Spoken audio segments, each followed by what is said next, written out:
देख रहे हैं द स्टॉक मीडिया और मैं हूं आपके साथ साध्वी दुबे। मिडिल ईस्ट में इस वक्त हालात उस मोड़ पर पहुंच चुके हैं जहां जरा सी चिंगारी पूरे इलाके को जंग की आग में झोंक सकती है।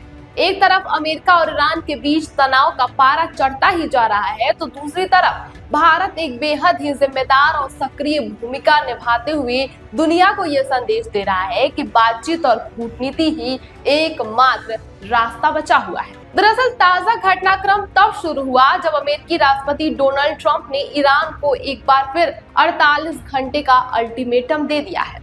ट्रंप ने साफ कहा कि अगर स्ट्रेट ऑफ हॉर्मुज नहीं खोला गया तो अमेरिका ईरान के पावर प्लांट्स और पुलों को निशाना बनाएगा।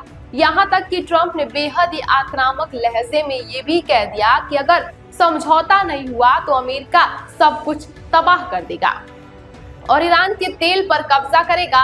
इस धमकी के बाद दुनिया भर में इस वक्त हड़कंप मचा हुआ है और ठीक इसी वक्त जब ट्रंप की ये चेतावनी हवा में गूंज रही थी, ईरान ने भारत को फोन घुमाया।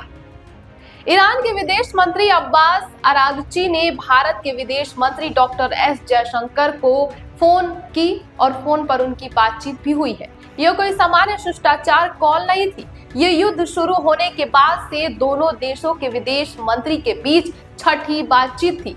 खुद जयशंकर ने इसकी जानकारी सोशल मीडिया पर दी। भारत ने ईरानी दूतावास ने भी इस बातचीत की पुष्टि करते हुए बताया कि दोनों नेताओं के बीच द्विपक्षीय संबंधों के साथ साथ क्षेत्रीय और वैश्विक हालात पर भी विस्तार से चर्चा हुई है। लेकिन इन सब में अहम ये है कि भारत यहीं नहीं रुका। उसी दिन शाम को एस जयशंकर ने संयुक्त अरब अमीरात के उप प्रधानमंत्री और विदेश मंत्री अब्दुल्लाह बिन जायद से भी बातचीत की है और इसके साथ ही कतर के प्रधानमंत्री और विदेश मंत्री से भी फोन पर संपर्क किया गया है। यानी महज कुछ ही घंटों में भारत ने ईरान, यूएई और कतर तीनों अहम देशों से समझौते पर बातचीत की है। यह सहयोग नहीं है, ये एक सुलझी हुई कूटनीति का रणनीति है जो इस वक्त पूरे देश भर में चर्चा का मुद्दा है।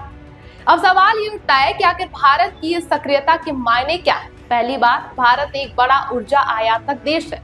स्ट्रेट ऑफ हॉर्मुज दुनिया का सबसे अहम तेल मार्ग है और वहां जंग भड़की तो कच्चे तेल की कीमतें आसमान छू ले। इसका सीधा असर भारत की अर्थव्यवस्था पर पड़ेगा, आम आदमी की जेब पर पड़ने वाला है। और दूसरी बात है, मिडिल ईस्ट में लाखों भारतीय काम करते हैं।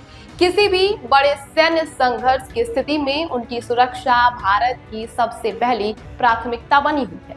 और तीसरी बात है, भारत ने हमेशा ये स्थापित किया है कि वो किसी एक खेमे का हिस्सा नहीं रहेगा। वो अमेरिका से भी बात करता है और ईरान से भी। यही संतुलन उसे एक विश्वसनीय मध्यस्थता के तौर पर उजागर करती है। ये युद्ध 28 फरवरी को अमेरिका और इजराइल के ईरान पर हमले के साथ शुरू हुआ था।